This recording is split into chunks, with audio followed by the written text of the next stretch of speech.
di pemberitaan firman Tuhan pada siang hari ini. Mari kita bersatu hati di dalam doa. Tuhan Yesus Kristus yang ada di dalam kerajaan surga, terima kasih atas kasih-Mu kepada kami semua. Setiap hari, setiap minggu, Engkau telah melindungi kami, membimbing kami dalam beraktivitas. Sehingga pada siang hari ini kami bisa kembali, sekalipun lewat udara. Dan itu tidak membatasi kuasa-Mu untuk kami bersatu memuji dan memuliakan Nama. Ini kami Tuhan Yesus. Saat ini kami sujud di hadapan kaki-Mu. Kami tahu dan mengerti. Kami sadar bahwa kami ini tidak pantas dan layak menyebut Nama-Mu. Karena kami hanya manusia debutan yang sangat hina dan berdosa dari antara pendosa yang sudah pernah hidup di tengah-tengah dunia. Tuhan Yesus, segala dosa-dosa kami, pelanggaran kami tidak ada yang tersembunyi bagi-Mu. Kami mohon ampuni segala kesalahan kami, dosa-dosa pelanggaran kami, yang kami lakukan baik secara sengaja maupun yang tidak kami sengaja. Tuhan Yesus, suci kuduskan kami dengan kuasa darah-Mu yang kudus yang telah tercurah dari tiang kayu salib. Dan ini kami saat ini, kami mau mendengarkan kebenaran firman untuk membimbing kami apa yang harus kami lakukan selagi hidup di dunia ini. Sehingga apa yang kami lakukan, mulai dari perkataan dan semua sikap kami, sesuai dengan kemuliaan Nama-Mu yang di surga. Dan kami mau membacakan kebenaran firman. Kami tidak bisa berbuat apa-apa. Kami hanya manusia, tanah yang buta tuli terlanjur. Kami mohon urapi lidah bibir kami, Tuhan Yesus. Engkau yang berbicara, kami hanya sebagai alat. Sehingga nanti para pendengar bisa menjadi pedang bermata dua, sehingga bisa mengubah hidup seseorang sekalipun dia memfitnah Tuhan Yesus. Ampuni dia, dan jamalah dia dengan kuasa-Mu, dengan cara-Mu sendiri, Tuhan Yesus.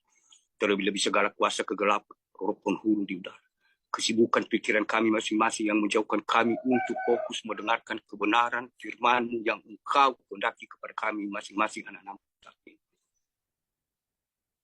Kami sepakat, kami sehati dan seiman. Kami patahkan di dalam nama Tuhan kami Yesus Kristus segala kuasa kegelapan, segala kuasa kesibukan kami, segala roh-roh penghulu di udara, terbakar di dalam nama Tuhan kami Yesus Kristus. Ini kami serahkan kami di dalam tangan. Tebus kami dengan kuasa darah-Mu yang kudus. Dan biar tiang api-Mu yang menjaga kami di malam hari, dan tiang awan-Mu di siang hari. Segala puji, syukur, hormat, sembah, sujud, hanya kami anggukan di dalam nama Tuhan kami Yesus Kristus. Haleluya, haleluya, haleluya. Amin. Masih kedengaran jelas Bapak Ibu? Masih Pak Imam. Ya, terima kasih. Dan mari kita buka Alkitab kita bersama-sama dari Perjanjian Baru. Injil Markus pasal yang ke-8. Markus pasal 8 ayat 27 sampai 30. Markus 8 ayat 27 sampai 30. Mari kita bacakan bersama-sama di dalam nama Tuhan Yesus Kristus. Pengakuan Petrus ayat ke-27. Kemudian Yesus beserta murid-muridnya berangkat ke kampung-kampung di sekitar Kaisarea Filipi. Di tengah jalan ia bertanya kepada murid-muridnya. Katanya, kata orang, siapakah aku ini? 28. Jawab mereka. Ada yang mengatakan Yohanes Pembaptis. Ada juga yang mengatakan Elia. Ada pula yang mengatakan seorang dari para nabi. Yang ke-29. Ia bertanya kepada mereka. Tetapi apa katamu, siapa aku ini? Maka jawab Petrus, engkau adalah Mesias. 30. Lalu Yesus melarang mereka dengan keras supaya jangan memberitahukan kepada siapapun tentang dia. Demikian firman Tuhan. Dan sebelum kita mau bahas kebenaran firman Tuhan ini Bapak Ibu, Terlebih dahulu,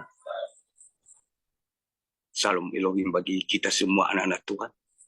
Tanpa sebutin satu persatu yang ada di jauh dan di luar sana. Selamat hari Minggu. Selamat beribadah. Salam damai. Salam sukacita. Di dalam kasih Tuhan Yesus Kristus. Haleluya. Amin. Dan saya lagi yakin bahwa kebenaran firman Tuhan ini sudah lagi menjadi darah daging kita sejak dari kecil sampai saat ini. Dan firman Tuhan ini bukan lagi hanya kali ini kita dengar, sudah menjadi darah daging anak-anak Tuhan, sehingga bisa memahami lebih dalam daripada yang kami sampaikan. Dan di sini Bapak Ibu tadi, kalau kita kembali ke belakang, ini pengakuan Petrus. Jadi pengakuan Petrus, sekalipun Petrus, dia yang dipilih Tuhan. Dan kalau kita perhatikan apa saja sifat Petrus yang tertulis di dalam Alkitab ini, yang tidak sesuai dengan kehendak Tuhan, dan yang sesuai juga dengan kehendak Tuhan. Tuhan Yesus sendiri yang memilih Petrus sebagai muridnya dari antara ke-12. Yang pertama, dia menasihati Tuhan Yesus. Pada saat Tuhan Yesus memberitahu bahwa manusia harus disalibkan. Dan di situ dia merasa lebih benar dan lebih pintar daripada Tuhan Yesus. Sehingga Tuhan Yesus mengatakan, "Banyaklah engkau iblis." Yang kedua, dia menyangkal.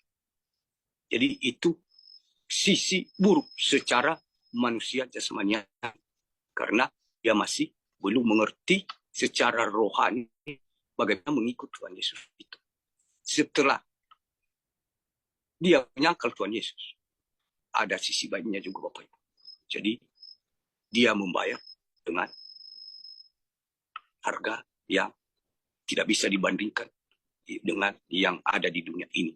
Jadi ini yang dikatakan pengakuan Petrus, sekalipun dia menyangkal, dan di balik itu untuk suatu jalan menuju kemuliaan nama Tuhan.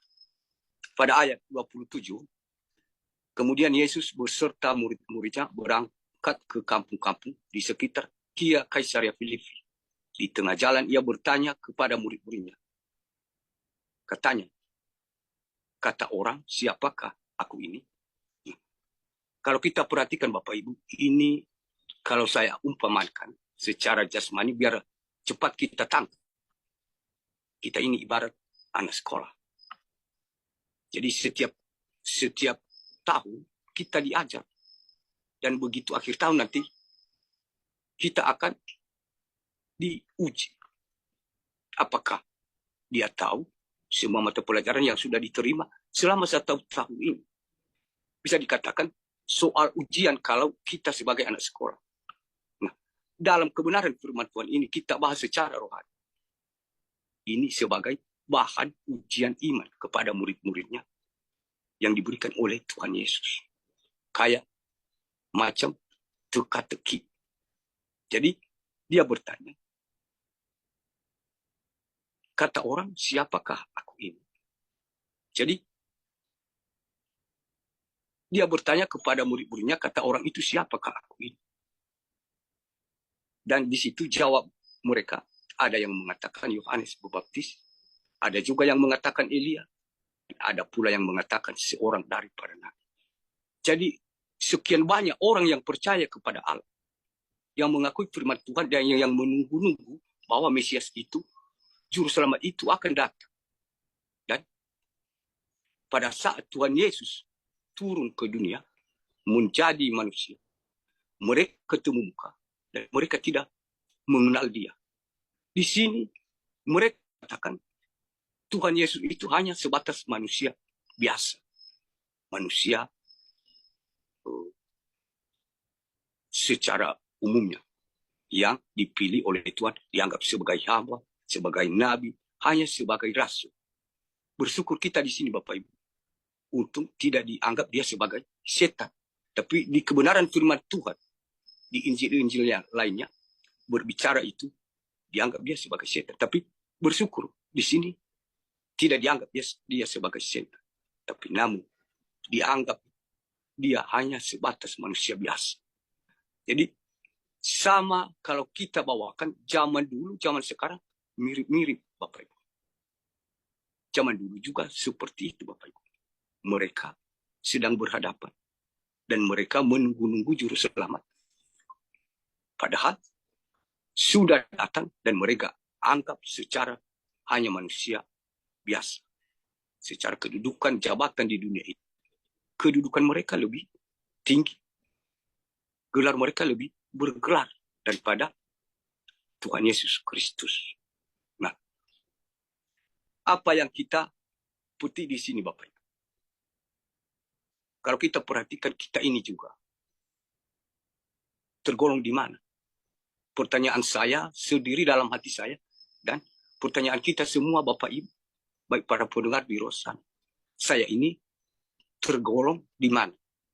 Apakah seperti kata orang banyak itu, yang mengaku percaya bahwa Mesias akan turun ke dunia menyelamatkan manusia? Tapi pada kenyataannya, semua tidak sesuai yang dikatakan. Mari kita bertanya, apakah saya ini menganggap dia sebagai nabi, sebatas Yohanes Pembaptis, atau rasul, atau hamba, atau bagaimana? Nah, itu zaman dulu. Saat ini terjadi itu Bapak. Sekalipun kita ini juga semua. Kita mengerti kebenaran firman Tuhan. Kita bisa menghibur, menguatkan, menjelaskan bahwa Tuhan Yesus itu sudah ada di tengah-tengah kita. Saat ini juga, banyak juga yang tidak percaya Bapak. Sudah ada di tengah-tengah dunia ini Tuhan Yesus. Mereka menganggap itu sebagai manusia biasa, rasul, dan nabi, dan banyak lagi Bapak Ibu. Nah, itu perbedaan orang banyak yang tidak dipilih Tuhan. Mereka menganggap Tuhan Yesus itu hanya sebatas manusia biasa yang lebih jauh gelar mereka daripada Tuhan Yesus. Apa kata murid-murid Tuhan Yesus? Bagaimana cara mereka menjawab sehingga kita bisa memperbedakan bahwa benar yang dikatakan Tuhan Yesus kepada orang lain hanya lewat perumpamaan.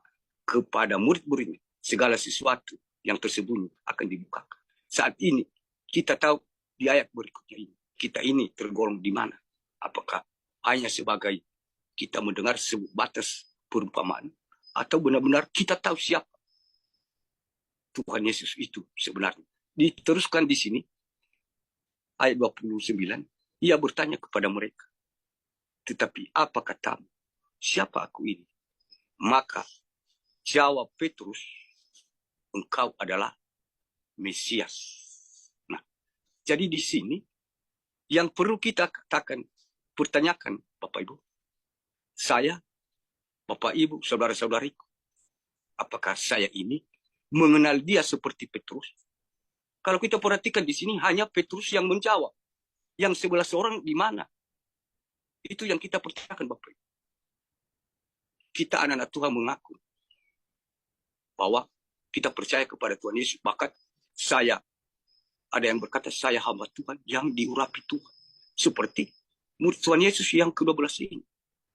Padahal yang mengetahui dia, yang mengenal dia sebenarnya hanya yang menjawab hanya Petrus. Saat ini firman Tuhan, dan itu sudah Allah sendiri bertanya, sekalian kita mau beri tanggung jawab, memberi jawaban. Apakah kita ini mengenal dia seperti Petrus? Sekalipun secara sisi buruk dalam beriman si Petrus ini, kita anggap penilaian manusia, oh ini sudah menyangkal Tuhan Yesus, oh ini dia mengatur-ngatur Tuhan Yesus. Jadi sebenarnya sekalipun demikian, tapi ada yang lebih besar yang memuliakan nama Tuhan, yang dikaruniakan Tuhan kepadanya, yaitu dia bisa mengetahui dan mengenal bahwa Tuhan Yesus itu adalah Mesias. Jadi di sini Bapak Ibu, kita juga diajar sampai terjadi seperti ke-12 murid Yesus itu. Tinggal satu orang yang menjawab dan yang mengenal bahwa Tuhan Yesus itu adalah Mesias Allah sendiri yang sudah menjelma menjadi manusia untuk menebus dosa manusia yang bertobat dan beriman dan percaya. Bukan menebus orang manusia tanpa bertobat. Jadi kita pertanyakan, yang 11 itu di mana?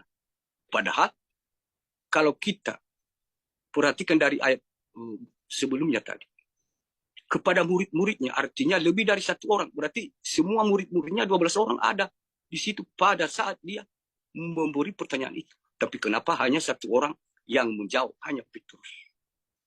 Kita ini Bapak Ibu, saya yakin kita tidak tergolong, baik yang ada di Jepang dan di luar sana, tidak tergolong dari antara murid-murid Tuhan Yesus seorang yang dipilih sendiri dan yang dia percaya sendiri dan yang mengikuti dia siang malam tanpa hentinya, tanpa memikirkan apapun, mereka mengikuti Tuhan. Dan pada ujian iman akhirnya mereka tidak mengenal, tinggal seorang. Begitu pula kita Bapak Ibu, saya yakin kita tergolong di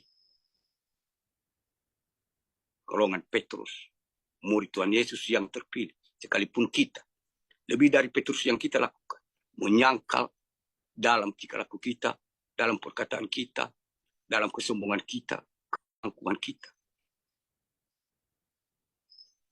Tuhan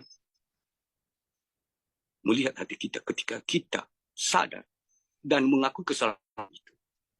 Dia mengampuni kita, sehingga dia menyatakan dirinya dan memberikan kita penolong untuk membukakan segala hal-hal yang tidak bisa diketahui oleh orang yang hanya menganggap dia sebagai manusia biasa, yang hanya menganggap dia masih ada di surga, belum turun di dunia ini. Jadi ini Bapak Ibu, kita bersyukur. Kalau kita pertanyakan, bandingkan, kita ini belum menyangkal Tuhan Yesus. Dan sedangkan si Petrus sudah menyangkal. Mereka bersama-sama siang dan malam selama 33 tahun. Sementara kita hanya dengan kabar baik, dengan kebenaran firman yang belum ketemu secara jasmani, kita sudah percaya tapi tidak pernah menyangkal. Kalau kita bandingkan, lebih besar ya dosa si Petrus itu. Dia menyangkal Tuhan Yesus, padahal kita belum. Jadi kalau si Petrus sudah menyangkal Tuhan Yesus, dia bisa mengampuninya dengan catatan ada harga yang harus dibayar. Jadi kita ini belum sebesar dosa si Petrus. Saya yakin kita ini semua sudah diampuni, sudah dibebaskan. Baik pasukan elitnya Bapak Yahweh, terlebih pasukan Gada dan pasukan besi. Pasti sekalipun Petrus sudah menyangkal, kita semua sudah menyangkal. Dan ketika kita bertobat dengan sungguh-sungguh, sambil menangis, dan kita siap mengambil kesimpulan, aku siap mengikut Engkau Tuhan Yesus, kita sudah diampuni. Dan bisa kita mengenal dia lebih dekat lagi. Ketiga pun, lalu Yesus melarang mereka dengan keras, supaya jangan memberitahu kepada siapapun tentang dia. Di sini kalau kita berbicara lagi, kebenaran firman Tuhan ini, kalau kita tidak bisa memahaminya, ya memang bingung sendiri. Tuhan Yesus juga berkata, ya, katakan ya. Kalau tidak, katakan tidak. Sementara, kalau kita perhatikan, kayak macam bertentangan dengan ayat ini. Kenapa kebenaran dilarang untuk diberitakan? Nah, itu Bapak Ibu yang dimaksud dengan termasuk rahasia.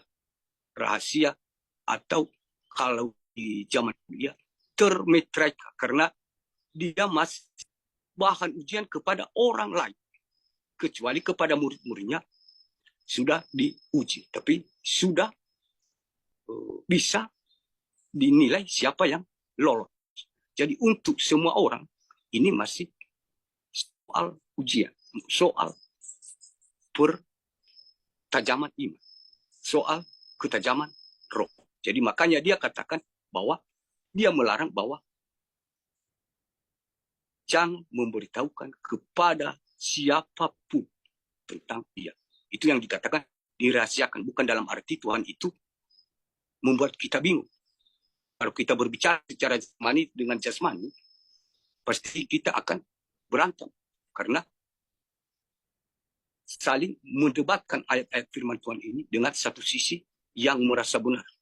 Dia bilang firman Tuhan itu dan amin. Sementara Tuhan Yesus katakan bahwa kalau ya, katakan ya. Kalau tidak, katakan tidak. Selebihnya dari si jahat beras.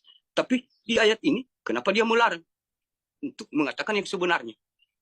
Jadi timbul perdebatan sehingga iman kita bisa goyang dan gugur, Bapak Ibu. Berarti firman Tuhan ini tidak benar. Padahal ibarat firman Tuhan itu seperti sebuah rumah. Seperti daun pintu ya. Kita bisa buka, kita bisa tutup. Jadi semua kebenaran firman Tuhan itu bisa membuat kita ragu-ragu dan bisa juga membuka hati kita yang sudah tertutup. Seandainya kita sudah mempelajarinya, bukan hanya lompat-lompat satu-satu ayat atau hanya atas satu injil, dua injil. Maka kita juga disuruh untuk membaca sehingga pada saat kita terkunci, ada lagi firman Tuhan yang bisa membukanya. Oh, ini artinya. Jadi sama seperti saat ini juga Bapak. Saat itu Tuhan Yesus mengatakan begitu karena dia masih dirahasiakan kepada semua orang karena dia belum melaksanakan apa kehendak Bapa yang di surga untuk menebus dosa manusia. Nah, sehingga tanpa diberitahukan setelah dia mati di kayu salib, orang banyak pun tadi sadar sendiri, oh ternyata dia itu anak Allah, orang benar, tapi sudah terlambat. Jadi sama seperti saat ini juga Bapak Ibu. Artinya ada kitab-kitab yang dimeteraikan, tapi masih dirahasiakan, dibukakan, tapi sama seperti yang terjadi zaman dulu tadi. Mereka tidak percaya. Jadi baru percaya nanti sudah terlambat. Jadi saat ini diingatkan kita bahwa bukan dalam arti Tuhan Yesus itu ingkar janji atau seenaknya. Karena dia Tuhan dan dengan semaunya membingungkan kita sebagai orang beriman. Dan yang keduanya adalah Tuhan Yesus itu mengumpamakan kepada kita orang percaya bagaimana orang yang dipilih Tuhan. Artinya dia rendah hati. Bukan seperti kita. Hamba-hamba Tuhan.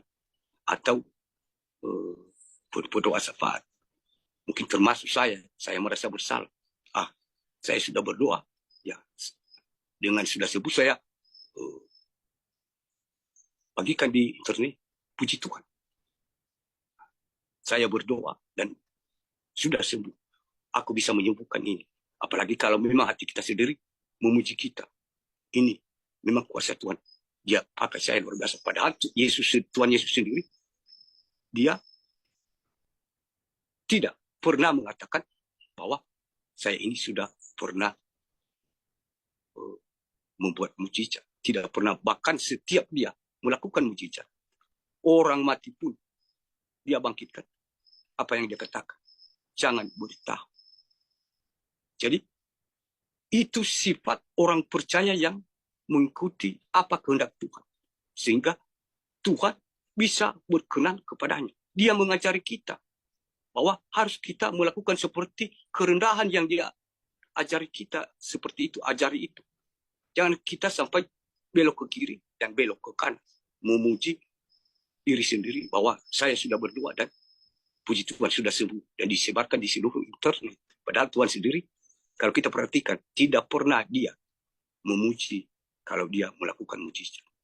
Sementara kita ini tidak pernah melakukan mujizat. Ya, kita bangga, saya ini hamba Tuhan.